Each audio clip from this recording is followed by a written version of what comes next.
rotation with this, very close to Scottsville. But if you live now on the east side of Scottsville, coming out of Highway 31E out of town to the north, or Highway 98 to the east, you need to be prepared for very rapidly changing weather conditions. Tornado warning continues. Let me show you where the warning area is. At pretty much Scottsville, you're right in the middle of it, but it goes all the way to the eastern part of the county. It does include Holland, although it looks like the worst will be staying just to the north of you around the Scottsville area. Again, focusing in on that Highway 98 corridor and that Highway 31E corridor as well. And that's moving in through, could be some small hail, pea-sized hail now. You can see how quickly the radar changed, looking for these little notches indicating where we could be seeing some of the more intense winds. And this has had a history of very strong winds back when it was over parts of Robertson County. Let me zoom out and show you the whole situation again. The line goes all the way across Middle Tennessee. Very heavy rain here in downtown at the station.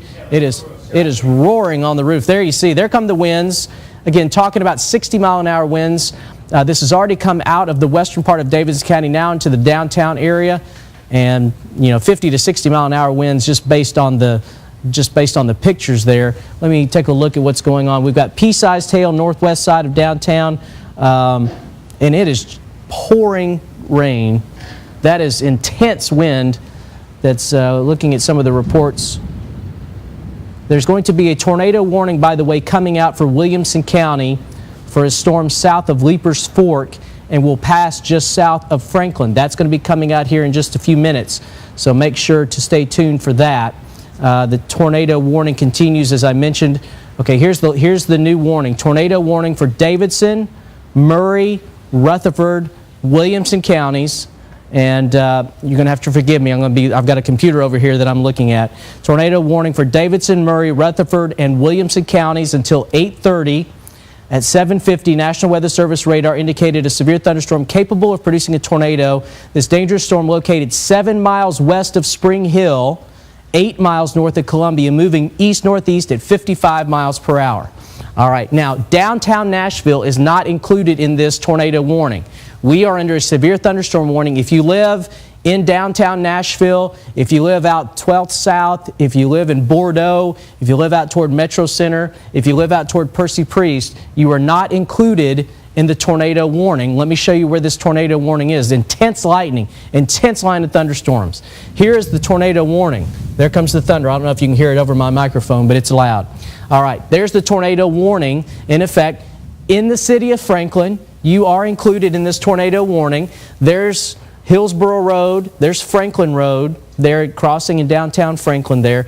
And then once you go south Spring Hill, you're on the south side of the tornado warning, and it continues across the eastern part of Williamson County into western Rutherford County, but it does clip the southeastern corner of Davidson County. So we're talking in and around Smyrna and Laverne. You are under a tornado warning. Let's take a look at what the Weather Service is seeing here.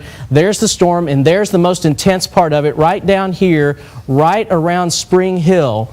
Let me take a look at the, first of all, the shear. This is going to tell us a lot. That focus where you see the blue areas, that's where that rotation is focused. If you are in Spring Hill, you need to be in your tornado safe zone right now. Lowest floor, if you can get underground, go there. Lowest floor, interior rooms away from outside walls. Now, I'm going to take a look at what's going on the radar display here that shows us winds. So the most intense circulation is right here around Spring Hill. I'm going to zoom back out and put a storm path on where the most intense part of this thunderstorm is going to be. If it continues on its current track, moving off to the northeast at about 55 miles per hour, here are the communities that will be affected by this storm next. Spring Hill, 8 o'clock, that's now. Duplex, 8:07. Bethesda, 8:10. Paytonsville, 8:13. Arrington at 8:18. Almaville, 8:25. And Rocky Fork at 8:27. Taking a look at some more information from the Weather Service. And again, they were watching the storm just 7 miles west of Spring Hill, moving northeast at 55 miles per hour. So all these towns, highly populated. You need to be in your tornado safe zone right now as that area of rotation crosses right now Columbia Highway coming south out of the Franklin area, out of Williamson County in and around Spring Hill. So both the Columbia, the Murray County side, and the Williamson County side of Spring Hill, you need to be in your safe zone as this comes across right pretty much at the county line there in Spring Hill. There's a lot of new development right where this is going to be going through.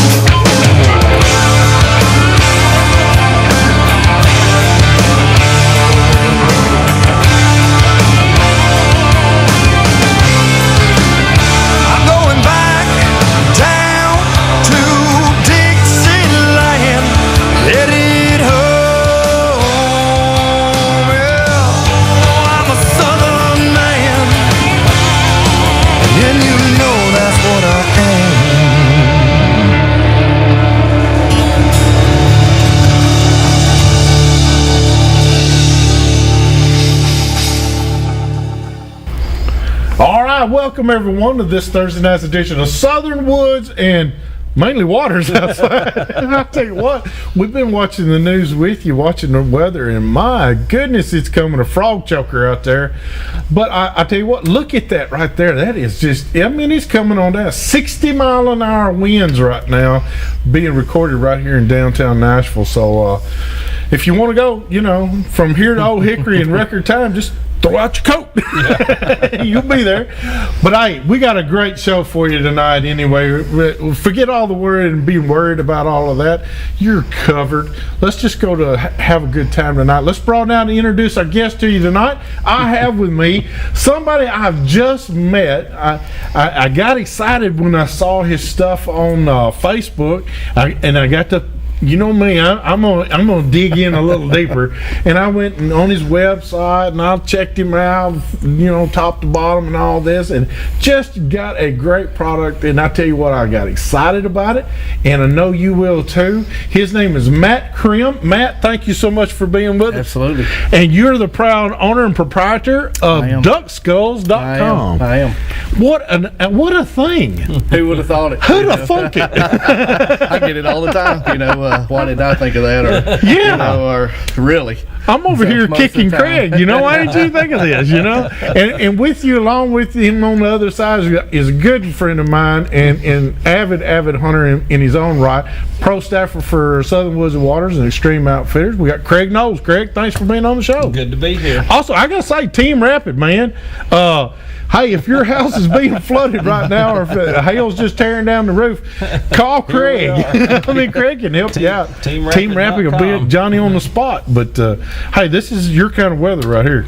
It's been busy with the freezes, and we're just beginning to get our heads above water. I'm telling you, the freezes have been, that was enough. We ran through a lot of flooded houses, and looks like we might be doing roofs after tonight. It looks like a little bit of roof damage. A lot of roofs can't handle 60-mile-an-hour winds. It's tough on them. It's tough on them. Yeah. So, you know, that just plays into it. We can't deal much with Mother Nature. No, that's for She's sure. going to do what she's going to do. But, that's for sure. You know, but hopefully everybody's going to be fine and no loss of life, and hopefully not too much loss of property. Yeah, now, you don't want it to be devastating, but Matt, I am excited about Matt Krim, creator of DuckSkulls.com. And by the way, while you're watching the show, hey, switch over there to DuckSkulls.com, get your laptop out, and you'll see what I'm talking about. It's really a neat thing. You don't have to guess. When you see this hung in somebody on some dude's or dudesses mirror in her truck or his truck, there's no doubt they're either a turkey hunter or a duck hunter, or you know, they love UT football and duck hunting. You got that covered too. Absolutely. A little bit of everything, and you know, and you can kind of see them coming down the road too. So you can see your fellow hunter, or you know, you can see them coming down the road. You start to pick them up after you've seen one or two. You'll see them. You start seeing, start picking them out, don't you? Yeah. Walmart parking lots is another favorite. You'll see them there and stuff like that. So. Well, now Matt, tell us a little bit about you. I mean, you live right here. Yeah, born and raised just south of Nashville, a little town called McMinnville. Moved to Hendersonville for work 15-ish years ago. And so yeah, small town feel downtown. I got to ask you, do you know Chris Snow down there in McMinnville area? I mean, if you do, I think the name rings a bell. well, it's a good because the Richter scale was moving over here. How much? Oh, man, well, I tell you what, McMinnville's a wonderful place. Just a really good place. Located right there by Center Hill. Yep. I mean, you can't get much better than that. Water all around. Yep. Water all around. But what got you going on this? Because I'm over here going to kick Craig for not thinking of this for he and I first. It's a really funny story. I actually had a buddy that Skulls and Crossbones have been around for a long time. Oh, yeah. Motorcycle riders, and they've had them on their patches and stuff. Well, we were sitting in a pit, and I actually had a buddy that made one. Just had found a hen mallard laying in a fence row, and he doctored it up, painted the bill to look like a drake, and hung it in his mirror with a little leather lanyard. And this has been 15 years ago, and I told myself, I said, man, I want to make me one of them. I'm gonna clean me off a mallard and hang it up there. And I just wanted something. Everybody was talking about doing European mounts on deer, and I said, I'm gonna do that duck. And I said, I'm just gonna change it up, do something. And so about 3 years ago, I cleaned off a Drake mallard. I about got divorced. It stunk up the whole house. It was a painful process. It really was. Now we got to say, your wife Donna is in the audience this year. And she's very tolerant. She grew up in a hunting family. And, she's got a gun carry permit too. She's not afraid to use it. She's all smiles out there tonight. She's forgotten the odor. I made one up, and then lo and behold, everybody said, "Oh gosh, I kind of want one of them. Would you make me one?" Yeah. And I swear, it's pretty painful, and especially when we did the goose. A greasy goose is pretty tough. So I didn't think about a goose a while ago. I didn't think about that. And so you start with that one, and then I said, well, I got to figure out a way to mold them and reproduce them. The biggest part, because waterfowl are protected. They're a federal bird. You can't buy, sell, trade waterfowl, feathers, bones. Yeah, you can't do anything. So I took watched a few YouTube videos and talked to a few buddies, and man, I had a buddy that really helped me out, Dale Selco at Trophy Ridge Taxidermy. Oh my stars! Yeah, absolutely. I think he's been on. Now that's a blast from the past. Absolutely. So Dale helped me get going. We pulled out some molds, and trial and error, we threw some money in the trash and wasted some molds, and kind of figured it out. And so now we've got several molds that we can kind of. There's no rapid part about it. They're my wife says a labor of love. We tie the lanyards one at a time. They're hand painted. Dale paints them all. He's the talent behind the scenes, and putting them together to packaging to shipping, one at a time. It's definitely a family business, and probably the thing that I like the most about it is I get to talk hunting and fishing all the time. And it could be Nebraska to Kansas to Texas to Georgia. I talk to these folks, and we kind of get to talking about hunting seasons and talking about how good Well, now you're an avid duck hunter too. Absolutely. I mean, big time duck hunting. Absolutely. You go to Northeast Arkansas. Northeast Arkansas, we hunt a lot of private ground over there in the timber. Nothing like chasing mallards in the timber in December and January. So that's the first love. And then the turkey came along last spring. You got to have a seasonal change out with the rear view mirror. Oh yes.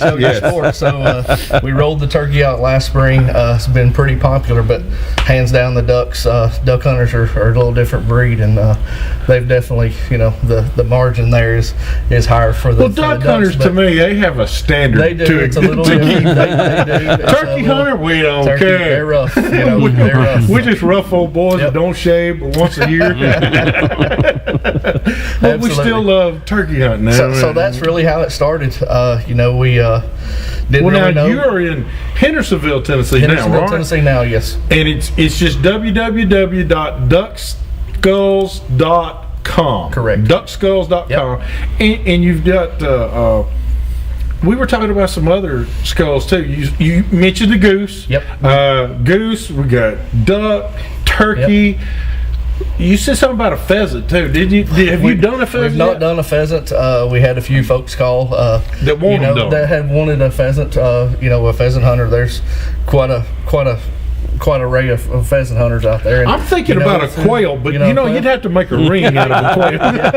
We can do a keychain or something. We'd have to do a keychain. You need to show that turkey one. I'm telling you, you've got to show that now. This is the turkey. This is the one that came out of my truck. I doctored him up a little bit, and they all come with a shotgun brass on the back, just kind of as an add-on, because there's a little bit of room there on the turkey, and you can display. Hold him real still. Hold him real still. Let's do this hold him up there. Yeah. Turn So around all of where them they have can see a hole on the back, and you can pop that off. It's just got a little molded ring in there. Now that's not a banded bird, but that band actually says www.duckskulls.com. It does. That's sharp. So when you do get another one, you can hang the beard on it too. Or Now, just like the kids' toys at Christmas, battery not included. Yeah. Yeah. Beard not included. Beard not included. You got to kill your own. You got to furnish your own beard, right? Furnish your own beard. Yeah, they're we try to antique them up. If you found an old skull in the woods that was laying there, he'd have a little bit of dirt on him, and so we try to antique up the bones a little bit to where it doesn't look like a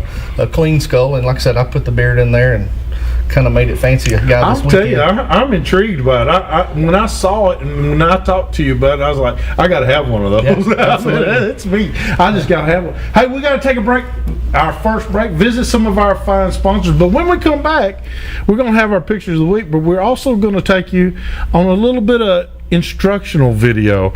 A lot of people have been talking to us about, Hugh, we just can't get our guns to shoot right. We're going to help you out in this next segment. So hurry back to more of Southern Woods and Waters.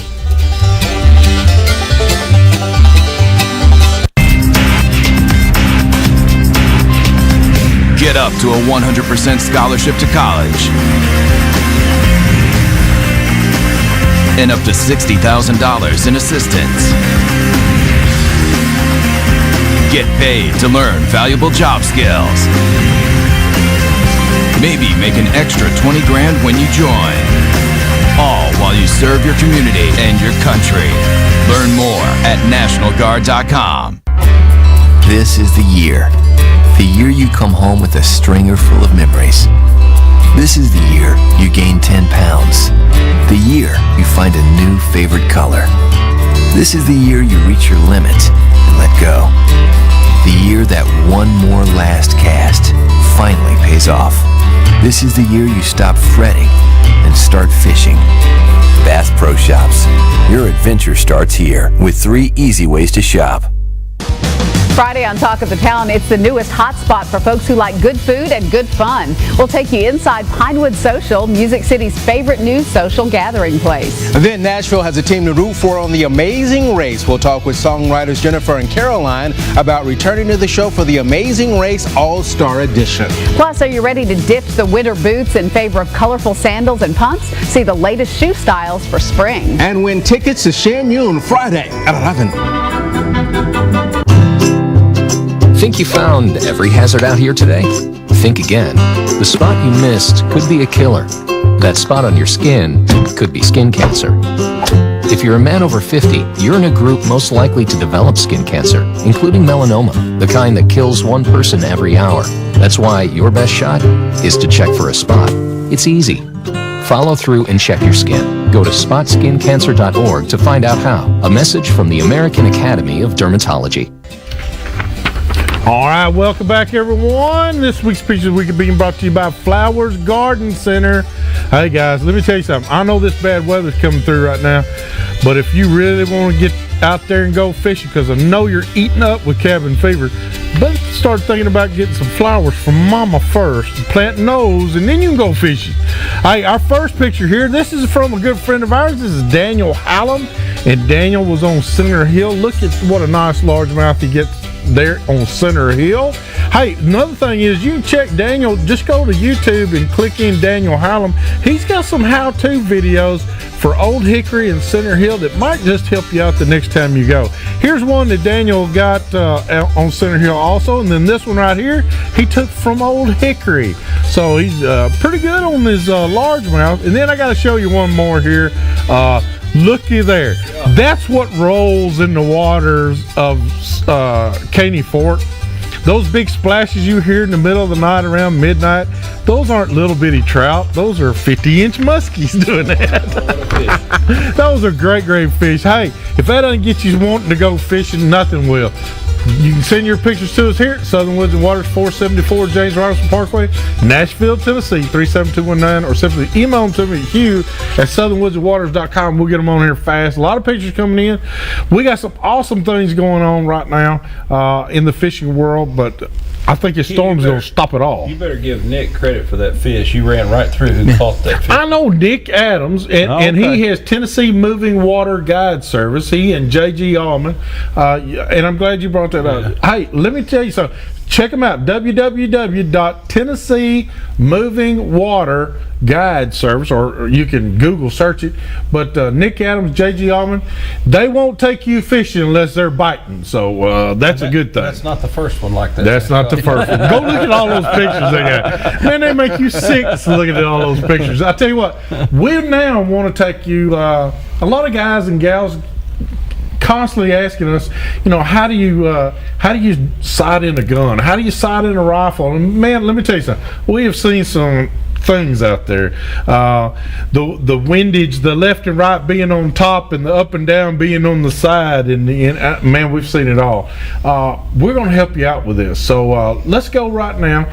Zac Knowles, Craig's son, and I went shooting one day right off your back porch. I got to tell you, I love your redneck house. Let's see if we can go plink a few shots at a target and see what you think.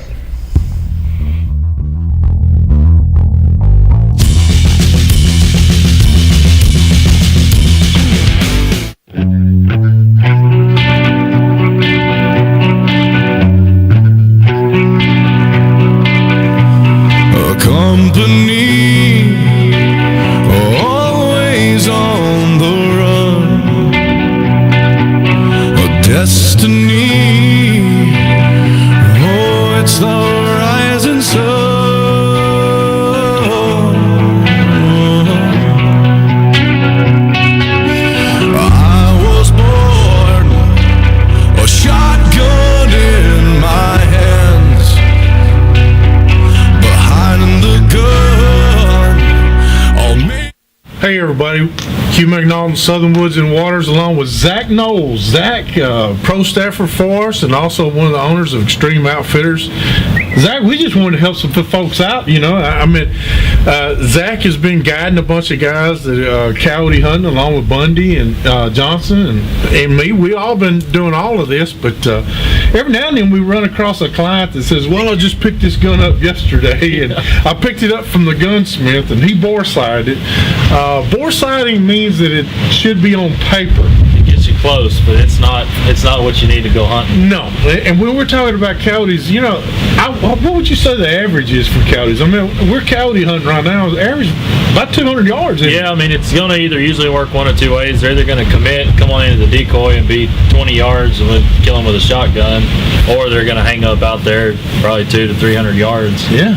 And you and I have seen a lot further shots than that. Yeah, and you can, times come up and it's even farther than that. But yeah, it's been brought to my attention. Some of the people that show up, they'll have their scope mounted with the up and down, left and right, turn the other way. Or I had a guy show up the other day and I was asking him where he was comfortable shooting to, and he said, "Well, I don't know."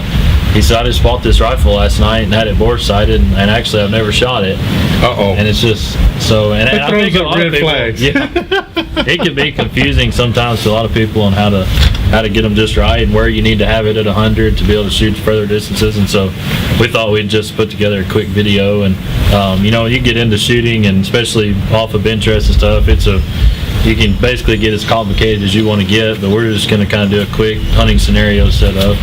And you shouldn't have to go buy 2 or 3 boxes of shells and think, "Well, I'm going to go sight in." Usually we can do it within 3 or 4 shots. Yeah, if you got good scope that will adjust properly and a rifle that shoots good, 3 or 4 shots, you're good to go. Should be good to go. Yeah, and every now and then we might get one that touches the line, and then, I got to shoot one more just to make sure.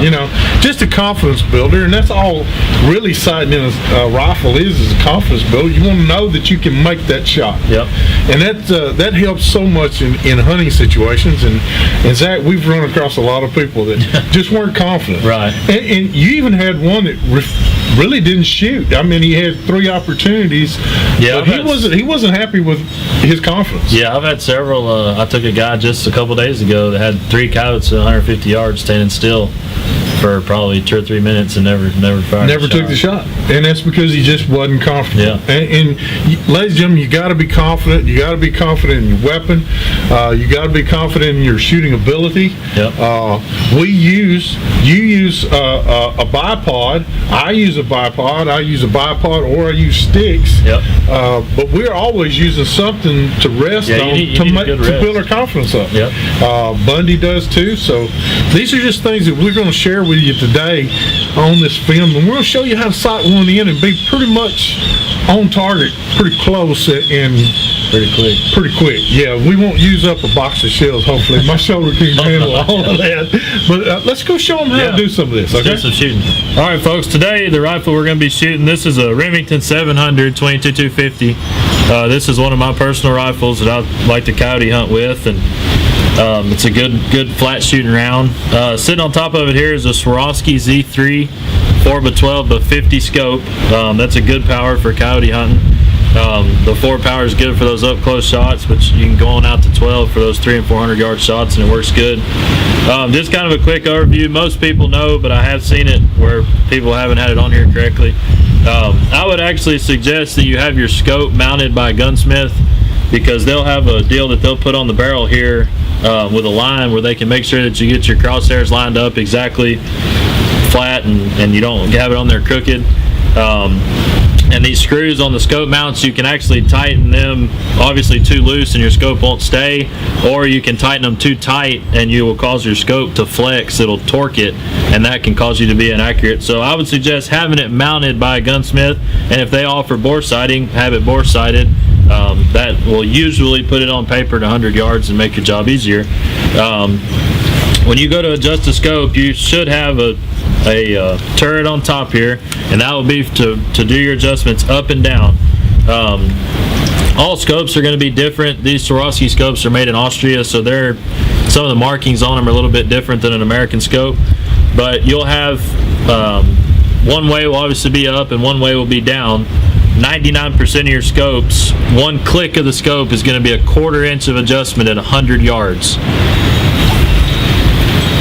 And you can click it, obviously 4 clicks will be an inch.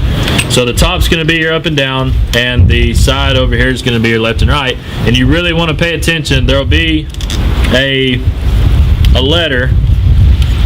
For instance, on this one, it's an R, which is right with an arrow. So to adjust your scope to the right, you want to turn it however many clicks. If you need to go 2 inches to the right, you would turn it into this arrow 8 times at 100 yards. Now what you got to be careful of is a lot of times if I don't have a chance to bore sight a rifle, I will get up to say 25 yards and shoot it at 25 yards, and no matter where it's at, it'll always be on paper at 25 yards. And say it's 4 inches high at 25 yards, and you think, well, I need to click it down 4 inches, that's 16 clicks. Well, that's at 100 yards. At 25 yards, you're actually going to need to do 4 times that much to move it down 4 inches. So you would need to go 16 clicks for every inch at 25 yards. It's just, you'll have to do a little bit of math, but once you figure it out, it's really no trouble at all. So we're going to get down here and shoot this rifle and see where it's at and see what we need to do to get it on target.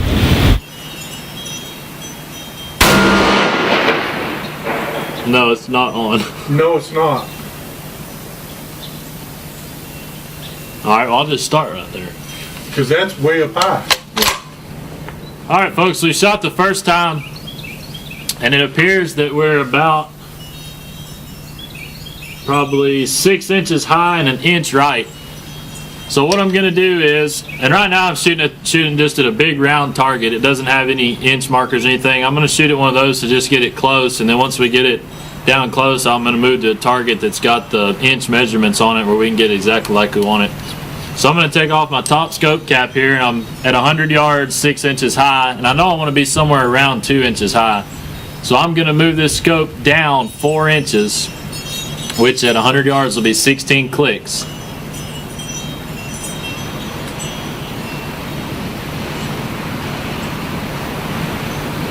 $16 right there.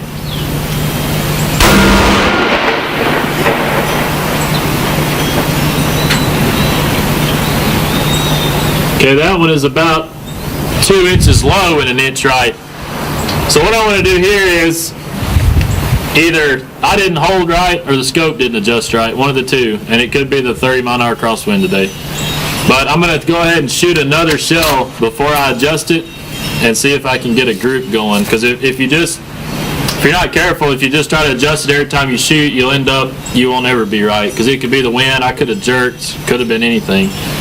Factory ammunition, you could have got an inconsistent shell. And I don't ever like to shoot more than about 3 shells at one time, and then I want to wait a few minutes, let my barrel cool down, because the warmer your barrel gets, your rifle will start shooting differently.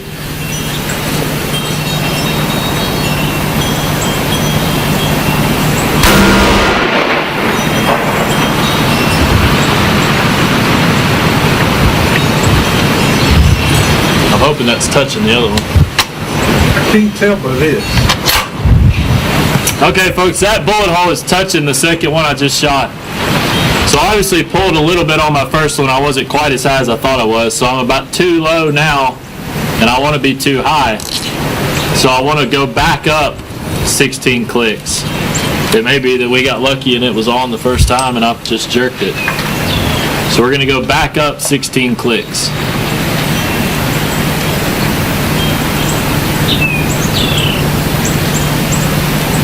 And I'm about 1 inch right, so I'm going to go ahead and come left 1 inch with it.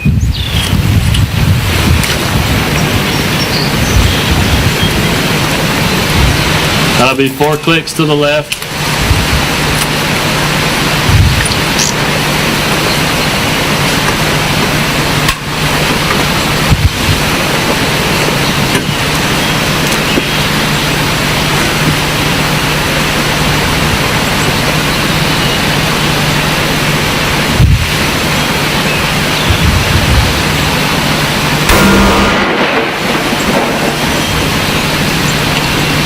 Alright, that one is dead on left and right and about 3 inches high. So now that I've got it pretty close, I'm going to move up to the target that has the inch measurements on it so I can get it exactly like I want it. And I know this particular rifle with this load, I want it about 1.8 inches high at 100.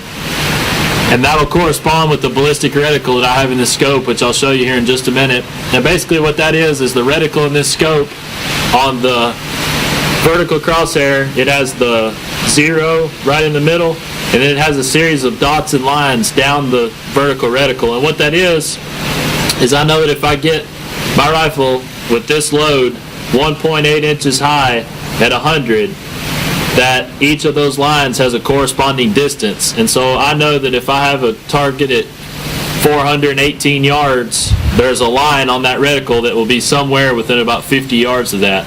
So all I'll have to do is raise up to that line and it should be dead on. So I'm going to move up to one of the targets and try to get it just a little less than 2 inches high at 100.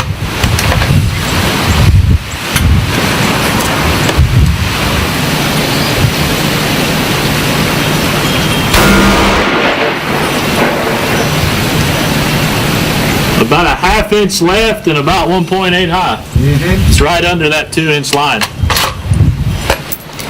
So what I'm going to do is I'm going to let my barrel cool down for just a minute. I'm going to shoot it one more time and see. I'm probably just going to leave it there. If I happen to cut that other bullet hole, I may move it back to the right, just maybe 1 or 2 clicks. But that's going to get it pretty close. And we had, I think we've shot 6 rounds. And we're sighted in, so. And then of course you can play with it and do some fine tuning, but that's enough to get you really close right there. So we're going to let this barrel cool off for just a second, and we're going to shoot it one more time, and hopefully we'll have some bullet holes touching and we can call this one done. Hey guys, we just want to remind you that anytime you're out shooting, make sure you wear that hearing protection and make sure of your backstop. Pond banks, dirt banks, anything like that works good. You just want to make sure that you know where that bullet's going when it goes through that target.